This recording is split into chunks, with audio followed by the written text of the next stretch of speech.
Basketball was never just a game to me. It was a way of life.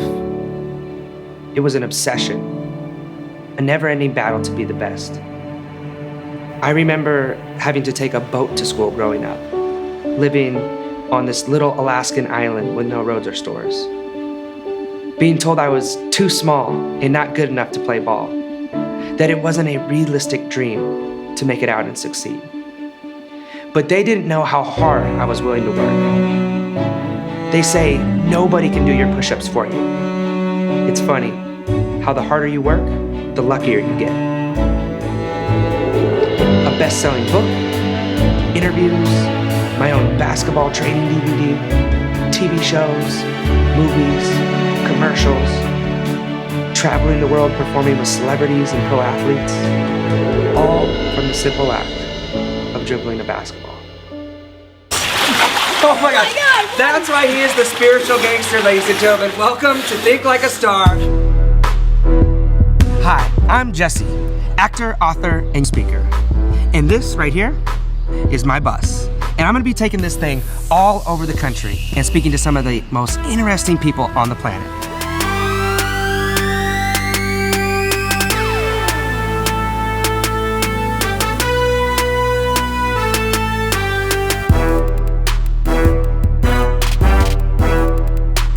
Ladies and gentlemen, I want you to open your minds and your hearts. Please give a warm welcome, Jesse LeBeau! If you want to see what makes some noise, let's go over here. We have any basketball players? Where we at? Over here is kind of quiet. It's kind of quiet over here.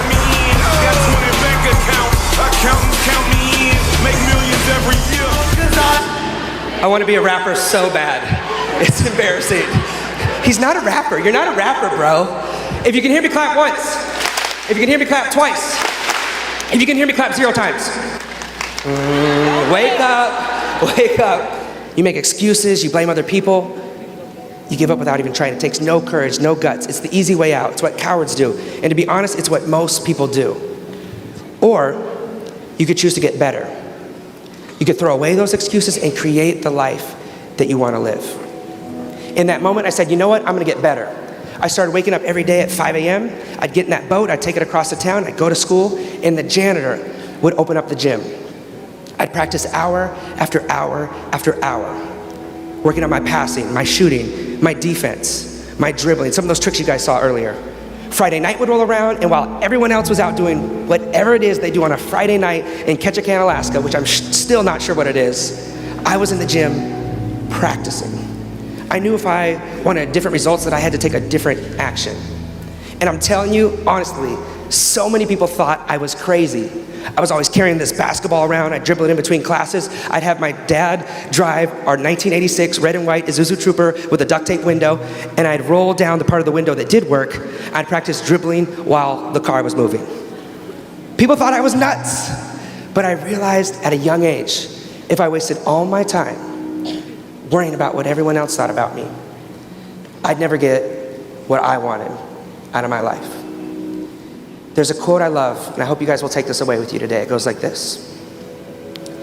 One man thought he could, one man thought he couldn't.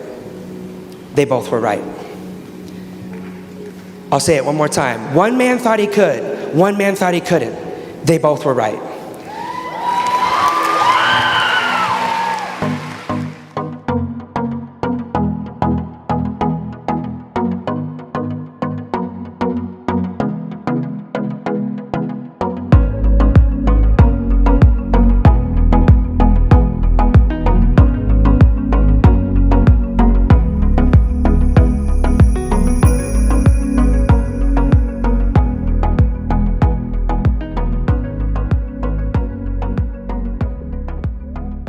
And ever since I was a little kid, there was only one thing that I wanted to do. I wanted to be a basketball player.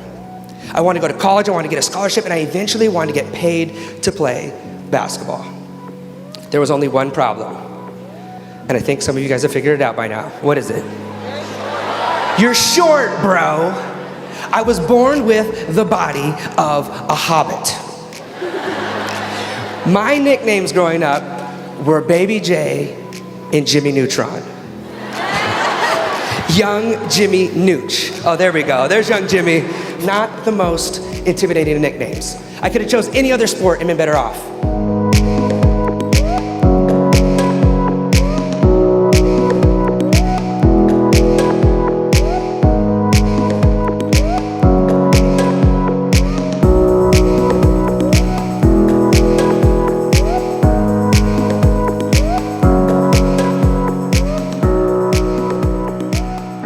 The day that I chose to become a basketball player was the day that I became an underdog, and I've been one every day since.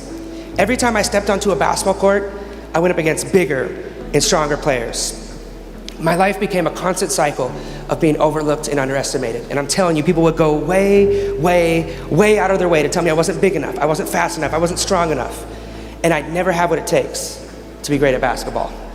The thing that mattered was my attitude. And my attitude was that I was gonna believe in myself, I was gonna go for it. I wasn't gonna let anything stop me. And I wasn't gonna get bitter. I was gonna get what? Better. I wasn't gonna get bitter, I was gonna get what? Better. One man thought he could, one man thought he couldn't. They both were right.